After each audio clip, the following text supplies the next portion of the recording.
Good morning again. It's wonderful to be here and be with you, to join in worship. You know, I was sitting there thinking as we were singing some of the songs, same songs we sing back home, little different tune. Enjoyed the tune very much. And, we don't ad-lib as near as much as y'all do. Loved the ad-libbing. It was beautiful. But I was just sitting there thinking how wonderful it is to be halfway around the world, to find like-minded people, serving the same God, going through the same worship, because it matters to you and it matters to me that we do it the right way. What a great blessing that is from our God to have brothers and sisters all around the world that we can find strength from. No matter how dark the days get, no matter how bad it gets here, there, or somewhere else, I can always know that I've got brothers and sisters, some I've never met, that are still fighting that same fight with me. What a great joy that is. Thank you for having Clint and I here with you today. It's been a pleasure for us, been a blessing to us. Pray that the time we spend with you will be a blessing to you. I want to say a special thanks for allowing us to join into your work here, and pray that the things that we do and say today will be strengthened the congregation, that we can plant and water together, that the Lord can give the increase. As we talked about this morning, we want to spend a little bit of time talking about the response of the church to the elders. We know the seriousness of the office of an eldership and the serious labor that they have. And I want us to keep that fundamental principle in mind as we think about how we're to respond to the eldership. Before I get started on any of the scriptures, I want to ask you a couple of questions just for you to think about in your mind. Question one, whose idea was it to put elders in every congregation? Was that something a committee came up with a couple hundred years ago? Was that some council 1,000 years ago, 1,500 years ago? Whose idea was it to put those elders in? Well, I think we all know the answer. It was God's, wasn't it? God had a plan. And there's a reason He wants those elders over His flock. And it's not to elevate those men. So here's the second question.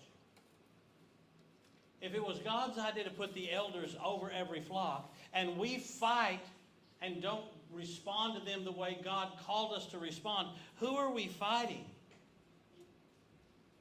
Not the elders.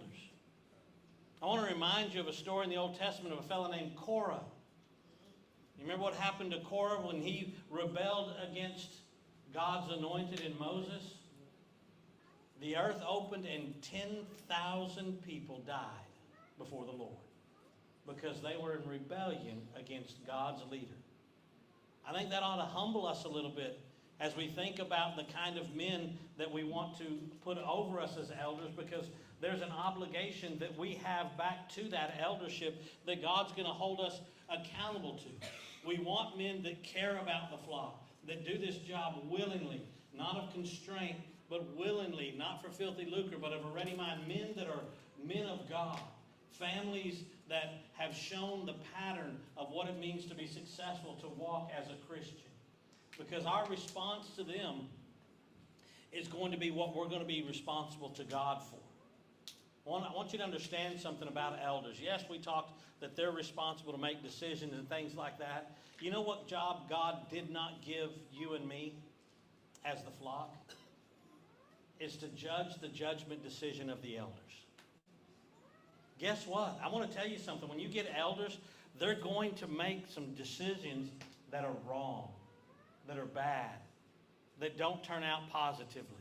You know how I know that? Because even though they're anointed elders, they're not given special superhuman powers where they never fail. They're going to do the best they can. And that's when we want to sit back and go, aha, you guys, I knew it, y'all. No, that's not what God told you to do. God told you to submit to Him. And we're going to talk some more about that. He told you to respond to them as if you're responding to me, doing what I called you to do. I want to use a really, very real example here this morning. Didn't plan on it, but it's here, it's convenient, so we're going to talk about it. You know, when you get an eldership, the funds that we put in, lay by and store on the first day of the week fall under their purview of how to spend those funds. It's up to the elders to make that judgment decision of what we're going to do with these money. Some people go, well, I think they ought to do this and that and the other. The elders go, no, we're going to do option A. Oh, well, if y'all are going to do option A, then I'm going to quit giving. You know, there are people in the church that do that. Because they don't approve of how the elders choose to spend this money. They say, well, I'll just quit laying by in store. I won't give my money to the church. I want you to know when you do that, you're not rebelling against that eldership because they're not the ones that commanded you to lay by in store. Who commanded you to do this? God. So when I look at the elders and go, I disagree with how they're spending those money, so I'm not going to give my money, now I'm in rebellion to God. I want us to understand the seriousness of this. Hey, someone goes, well, wait a second. What if they're making a bad decision and I think it's wrong? Okay, let them stand before God and give an answer for it because that's what they're going to do. And you're going to stand before God and give an answer if you did what you were supposed to do, which is to lay by in store. So let's understand the very beginning of this. Our job as a congregation is not to oversee the eldership. Okay? So we need to have the right men in there that'll do that. And I want us to go back to our chart here that we built this morning and look at this. And this time, we've got the same Greek words into English. And this time, instead of definitions, I want to share with you some notes. And when you dig into these words a little bit, and you find some things that go with it. For example, the shepherd and pastor is the ruler, the guide, the protector, and companion of his flock. When you dig into that Greek behind bishop and elderseer, this is the title of a magistrate sent out to tributary cities to organize and govern them. And then elder, it talks about the heads of families, some priests, and rulers of synagogues. So these are some things about the definitions that help us understand that word a little bit more. I want us, we use the definitions to help us understand the elder's work. I want us to use these notes now, these further explanations of these words, to help us understand our response to them. We saw to begin with that the eldership is to provide leadership. Well, if the elders are to provide leadership, the very first thing I can tell you our response is to follow. Do you want to know, this sounds really crazy, do you want to know what somebody that wants to be a leader, the one thing they have to have before they can be a leader? Followers. I don't care how great you are, if you think you're leading and you turn around and there's nobody behind you, guess what? You're not a leader. Congregation needs to follow the elders. If they're to provide that leadership, it makes sense that God calls you and I to follow them. We talk about this idea of being an ensample to the flock, neither being lords over God's heritage, but being ensamples. Not just an example, but an ensample, that they can leave the print. I want you to think about that idea of leaving a print in wax. If the wax is hard, you ever tried to leave an imprint in hard wax, cold? It's hard, isn't it? You can't really, you got to push with a lot of pressure, and you end up usually making a mess out of it, don't you? But if that wax is hot, it's pliable, you just put your hand down like that, and it leaves a mark, doesn't it? You know, sometimes we as church members are a lot of cold wax. We like to go sit in the freezer. Ain't nobody going to tell me how to live my life as a Christian. Ain't nobody going to tell me where to go. I'm free. I'm an adult. I've got my own Bible. I can do what I want to. God said, you follow these men. You let them be an example in your life. You be hot wax. You allow yourself to be led somewhere. And that's hard for us to do. But when we refuse to do that, let me remind you, who are you fighting? You're fighting God. It was God's plan for it to be this way, that you have someone that leads you. A bishop then must be blameless. There's a reason this quality is in there. Not that he's got a perfect life. You know, if we hold this standard of blameless to be sinless, nobody's ever going to qualify, are they? But if we hold blameless to mean exactly what it means, without blame, that simply means that a man has made mistakes and has not, you can't lay the fault at his feet anymore. He's dealt with it.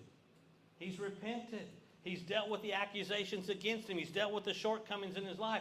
That's the man you want leading you, isn't it? The man that knows what it means to fail and how to get back up and to recover. Leaders that say, listen, my life hasn't been perfect. I've made mistakes, and I can show you how to overcome your mistakes. I can show you how to avoid some of the mistakes. Listen to my counsel. Listen to my guidance. Follow me. If anybody ought to be able to say that, 1 Corinthians 11 verse 1, the Apostle Paul writes, be ye followers of me, even as I am of Christ. If anybody in today's church ought to be able to say that, it ought to be our elders. They ought to be able to look at the flock and say, follow me, even as I follow Christ. And the flock ought to say, yes, we're following you. Your faith is what we're following. We want to be as close to the Lord as you are. We want to be those kind of individuals that will follow you. Therefore, we're going to heed the guidance that you give us. I don't know if you've ever worked with sheep, but sometimes they're just stubborn. They want to go to the dangerous stuff. They want to go to the poison. And the shepherd has to get over there with his crook and kind of start leading the sheep. And they don't want to heed it sometimes, and they fight him. That's not what God called us to do.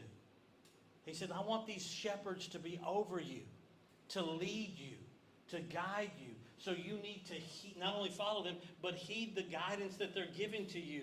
Here in Hebrews 13 and verse 17, he says it this way, obey them. When the elders come to you and say, hey, listen, this is the direction you need to go. Don't fight them. Don't kick against them. Obey them. They care for you. And they're trying to watch for your soul spiritually. Now, let's ask the hard question. Where does an elder's authority end? And where does it begin? I'll answer that question the best way I know how. An elder's authority ends at your door's threshold. In other words, he can't come into your house and command and demand that you do this. Now, collectively as a church, the eldership has the right to make a decision. Hey, this is what we're going to do with the money. This is what time we're going to meet. This is how we're going to do this. This is how we're going to do that. Collectively as a church, their word is final. We'll talk about that here in a second. But their authority, they can't come in your home and go, listen, I don't like the job you have. I want you to quit that job and get another one. They don't have the authority to tell you that. They don't have the authority to go, listen, I don't think you're disciplining your children well enough. We want to see you start doing this. Now, they can come to you and say, hey, listen, brother, this job you have is really hurting you spiritually, and we see it. It's causing you to miss a lot of church. It's causing you to miss a lot of fellowship time. Can we work with you and try to help you find different employment that won't be killing you spiritually? And that's where God's asking us to heed, to listen, because they're concerned about you spiritually. No, they don't have the right to come in here and say, hey, listen, we think you ought to be giving your children 12 swats instead of 5 swats. They can't make you do that. But they can sit down with you and go, hey, listen, we're concerned about the behavior of your children and the lack of discipline shown. Can we study the scriptures and talk with you about some different approaches on helping control your children and bring them up in the nurture and admonition of the Lord? There's a difference between where the elders have the authority to sit down and say, this is the final decision, and then guidance that they want to give you. And all of us, number one, struggle sometimes when they lay down the law and say, this is how we're going to do it. We want to kick against it. And then we certainly want to kick against when they give us counsel that isn't what we're doing. How dare those elders tell me I'm not a good parent? How dare they tell me I shouldn't have this job? How dare they? Well, I'll tell you how they dare. Through the power of God. God set these men over you to care for you. And so God's asking you to heed that guidance, to listen to what they have to say to you. And all of this indicates to you and I that a relationship has to be there. Elders, I want to tell you this. If you're going to become an elder, let me give you this counsel. Don't make the first time you go sit on someone else's couch be when there's a problem. Have that relationship already. Be involved in their lives and invite them to be involved in your lives. As a congregation, I cannot encourage anything greater for you as members of a flock that has elders to do everything you can to be involved in the life of your elders. Let them get to know you, open your life, open your time, because this is how they're going to be able to guide you. It always, I shouldn't say makes me laugh, but in a very sarcastic way, I chuckle when I see people that are struggling in the church and finally they come out and tell everybody what's going on and they've been fighting this battle and you go, why didn't you let us know? Well, I was embarrassed and that's why I didn't come to church and that's why I wasn't around the city. You were making it worse on yourself by isolating yourself. Let the elders into your life. That's the relationship that's required if you're going to be led. You have to have time with the shepherd.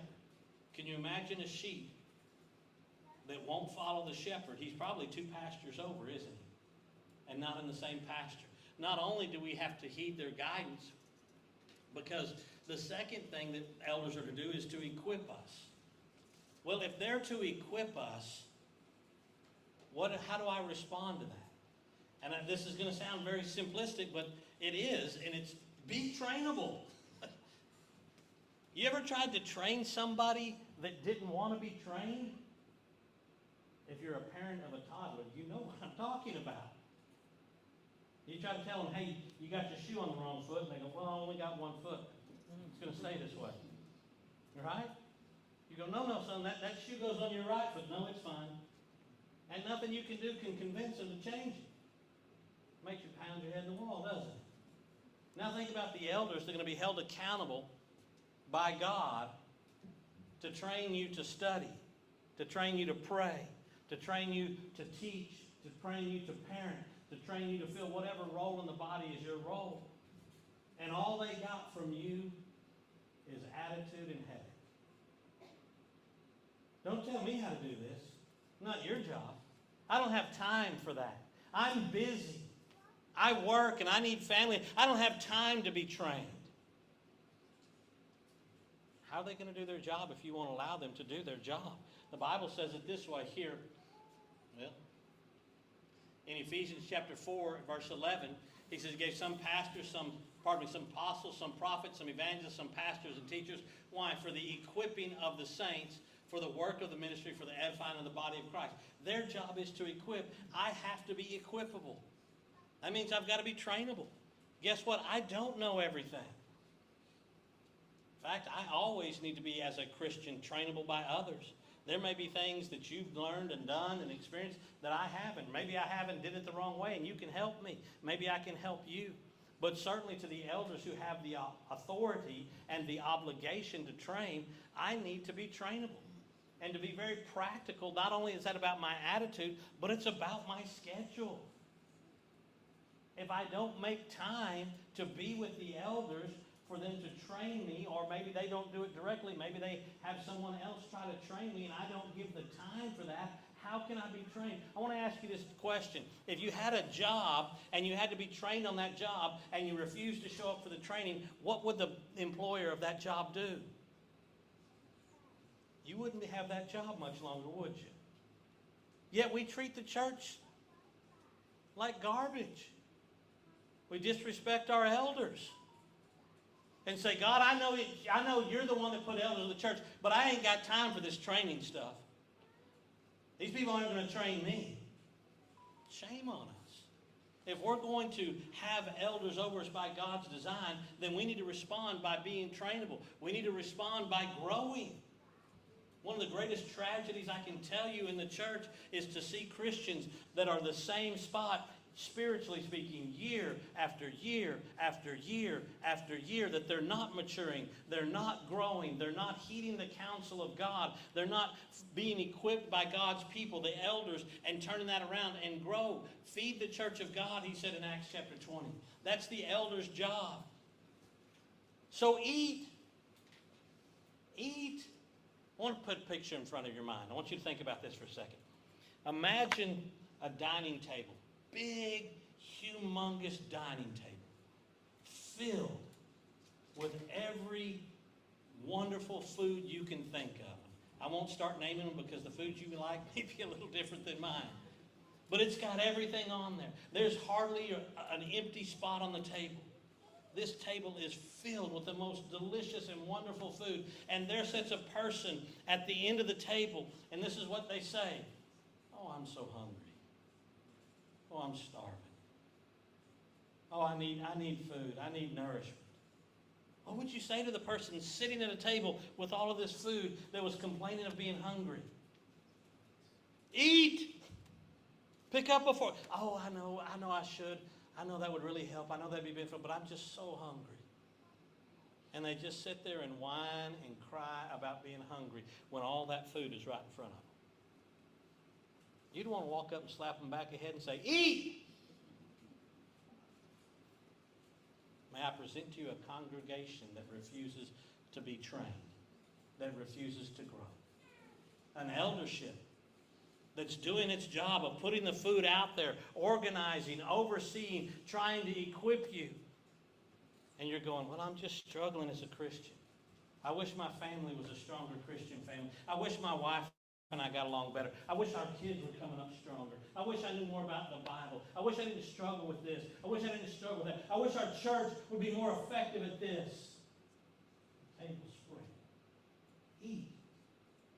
That only happens when that relationship exists, so that you and the elders have that time together, that you open your life. You've got to open your life. You've got to invest in the congregation with other members. You need to become a part of my life. We've confused this word hospitality to mean just, well, I had you over for lunch, and then next week I had this family over for lunch. Well, I'm hospitable because I opened my home once or twice. I want to tell you, hospitality is not about how many times you open your home. It's about opening your life, being a part of one another. And we have to do that with our leadership. We have to have an open life. Notice what James says. Is any among you sick? Let him call the elders. I believe he's talking about a spiritual sickness here, not a physical sickness. These are people that are dealing with sins and struggling. They're facing challenges in life. He says, call the elders. Bring them into your home. Bring them into your life. Let them anoint him with oil in the name of the Lord. He goes on talking about them praying over him. That's people being involved in my life. You know what that requires me to do? Especially with my elders, that requires me to be open a little bit, doesn't it? Here's where I'm struggling. Here's where I need strength. Here's where I'm failing. My husband and I aren't getting along. Always drives me crazy in America when somebody walks up to my door and knocks on my door, a couple, and they say to me, hey, we're on the way down to the courthouse to file our divorce. We thought we'd stop here and give you 30 minutes to save our marriage. Way too many Christians do the same thing. They don't let the elders into their lives. You see that couple that stopped by, you know what they've been doing? They were arguing and fighting all the way up to the church door. And they walked in the church door and someone said, how you doing? They said, oh, we're good. We just love one another. Our life's so wonderful. They're lying, putting on a show. And nobody knew the struggles going on in their homes till it was too late. Open your life. Invite the elders in so that they can watch for your soul, so they can train you, so that you can grow and become what God called you to become. Because it's God who put this over you. It's God that wants you to have this relationship for his sake, for his glory, that his name might be magnified.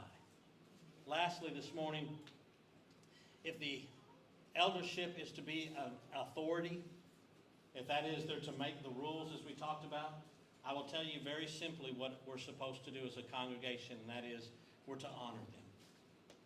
We're to honor them. They are the authority figure that God placed. We're not to lift them up and put them on pedestals, but we're to honor them for their work's sake. To recognize, listen, we ought to feel bad for our elders sometimes. With all of my struggles and all of my headaches, and I come vomit them all out at your feet, knowing it's going to keep you up and you're trying to help me, I ought to feel bad. And go, I'm so thankful for men like you and families and your wife that put up with me. A bunch of stubborn sheep. Thank you for watching for me. Give me the direction I need. I honor you for that. That's exactly what we see. He said God made these people overseers. And if they're going to oversee me, I need to be honorable. What does the Bible tell us about parents?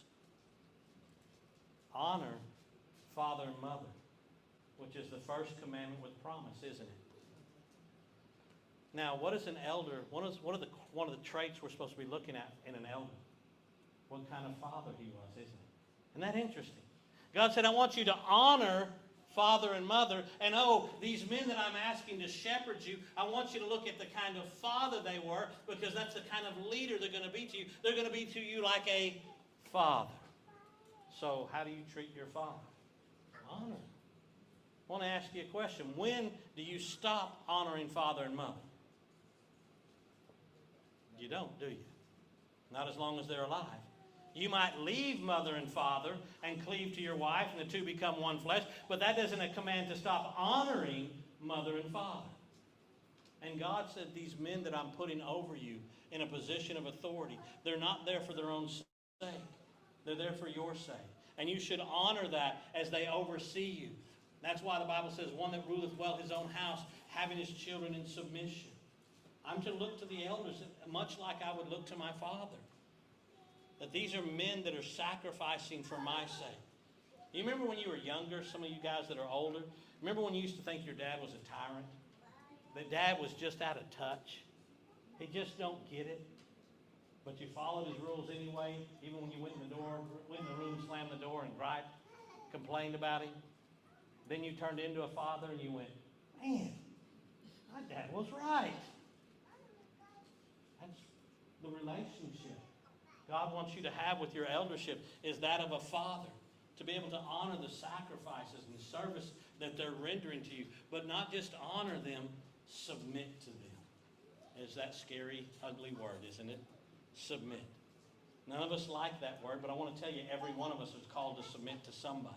We'll talk about that in a second, but notice this passage here, that the elders that rule, well, if somebody has to rule, somebody has to submit, don't they? And that's what God called the congregation to, is that idea of submitting to them, yielding ourselves to them. That word submit here is this idea that's presented in Hebrews 13, obey them and submit. Notice the contrast. It's not just obey, but it's submit. And here's the reason why I think the scriptures differentiate between obey and submit. Because there can be submission that's done in rebellion. Someone says, wait, what are you talking about? You can submit in such a way that you technically do everything they want you to do, but not with a whole heart behind it, and it fails. So that you can sit back and go, I did my part. Told you it was a bad plan. That's not submission. That's rebellion, disguised as submission. God said, I want you to obey and submit. That's a full commitment and getting behind it and supporting whatever it is that they come up with as if it was your own idea. Now, listen, that doesn't mean that if I disagree with the elders that I can't go sit down with them. And it's a wise eldership that will receive me and hear things from me. And they may be able to explain to me why they made the decision. They may not be able to share that information. But at the end of the day, once I've shared my piece with them, God says, okay, now you submit. You do exactly what I've called you to do. The word submit means to resist no longer. To resist no longer, but to give way, to yield. Metaphorically, to yield to an authority and to admonition, to submit. I love the first part of it. Resist no longer. That's the key of submission. It's not just about going, fine, I'll do what you want, but I'm not going to be happy about doing it, and I'll do it with a bad attitude, and I'll do it in such a way to make sure that whatever you decide is actually going to fail because I'm really not submitting. I'm resisting. That's not submission. Submission is to resist no longer, but to yield. If you look more at the definition in the military, it meant to arrange troops in divisions in a military fashion under the command of a leader. I don't know if you've ever been in the military, but when the military leader says, you jump, the only question you have back is, how high? That's submission. They're not resisting. They're not going, yeah, but why do I have to jump? But my feet hurt when I jump. But these aren't my jumping shoes. They just say, sir, yes, sir, and jump, don't they? That's submission, to resist no longer. In a non-military term, a voluntary attitude of giving in, cooperating, assuming responsibility, and carrying a burden. Ooh, I like that. Submission calls me to carry a burden and a responsibility. To do what God called me to do, isn't it? If these are the ones that are to make the decisions, God called me to... Well, Mike, what if they make a decision that I think is wrong? Call an evangelist. That's 1 Timothy 5. We saw that. About verse 18. But what if it's not necessarily a black and white sin? I'm not sure it's the best judgment. You submit. Go talk to them, then you submit. God didn't ask you to be the critique of the eldership. He asked you to submit to it. If they're wrong, guess who's going to answer for it? They are. I want you to know, as a Christian, that should take a huge burden off of your shoulders. What if our elders make a bad decision on topic X? Well, I went to them and I told them, hey, listen, here's my thoughts on it. Here, I'm going to give you this, but I trust you. You guys are the elders. I'm going to do what you tell me to do.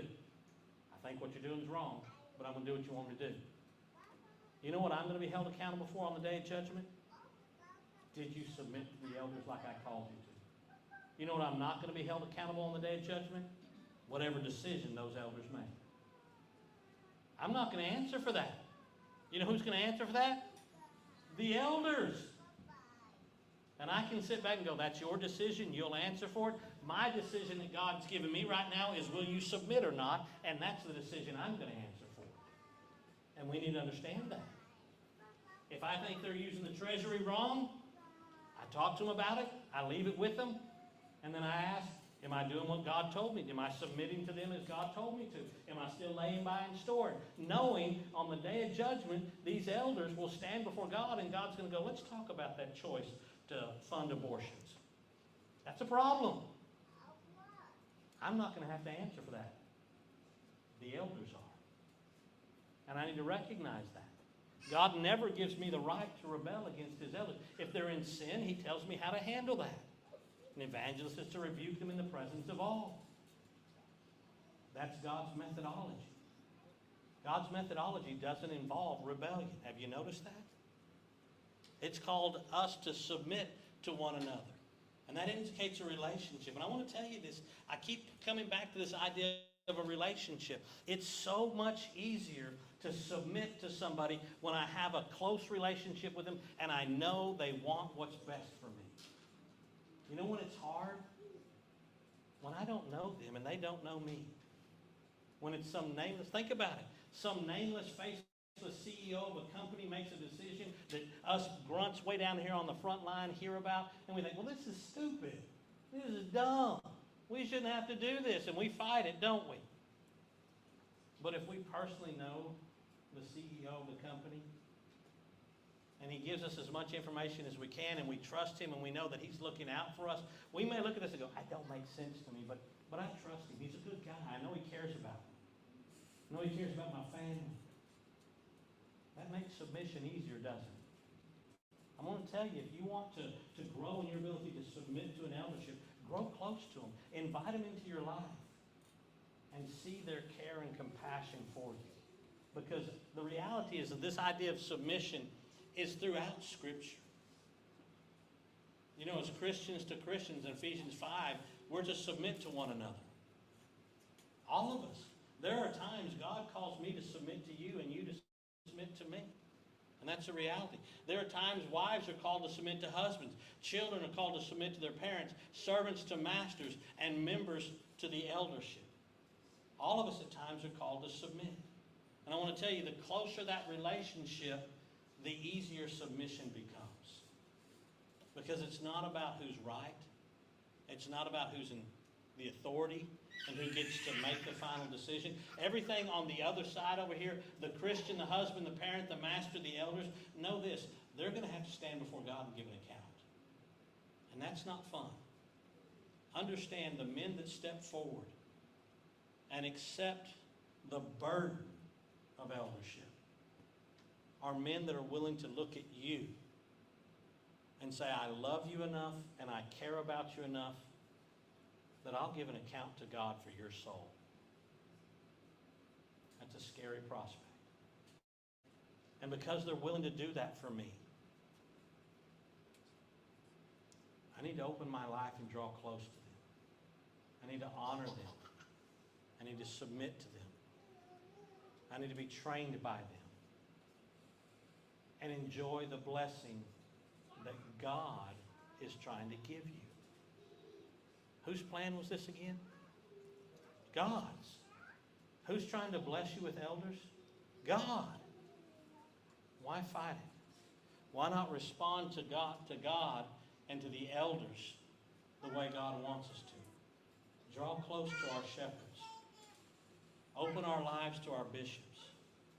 and surrender ourselves to our rulers, to our elders. That's our responsibility. Give me a congregation where there are men who have led their family, that they might be ordained as an elder, who care deeply and passionately about the flock, and a flock that honors them and is trainable by them and submits to them. And I'll tell you what I'll find. Lives that are radically changed for the cause of Jesus Christ. A community that's being impacted by a congregation and by individual members as they go out and their lives are transformed by the power of Christ through God's design. It's God that wants you to have elders. And God calls you to respond to them in a way that brings glory and honor to Him, not to the elders. May God bless you as you continue through this process. Hope that some of the things that we've studied today will be challenging for you, cause you to examine some of these things, examine your role in this congregation and where you fit. I'm not sure how y'all conclude your services. Do you offer an invitation song? We do offer an invitation song. Okay. So here in just a second, I'm going to have the brother come up here and lead this invitation song. Before we do that, I want to extend an invitation. And that is an invitation to the one true shepherd, Jesus Christ. If your life isn't under His control at this moment, I want you to know there is a shepherd that deeply, passionately cares for you. He knows about your struggles. He knows about your trials. And He wants to lead you into life everlasting.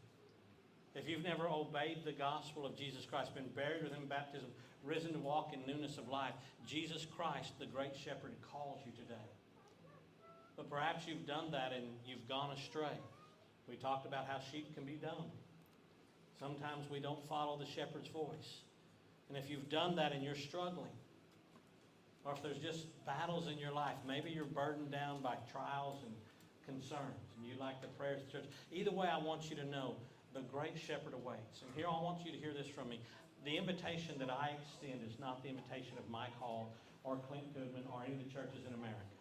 I don't even believe it's the invitation of this congregation, even though I've met some of you, got to know some of you a little bit better, and there's some great and wonderful people here. I want to tell you something. There's nothing anybody in this room, there's nothing I can do for you.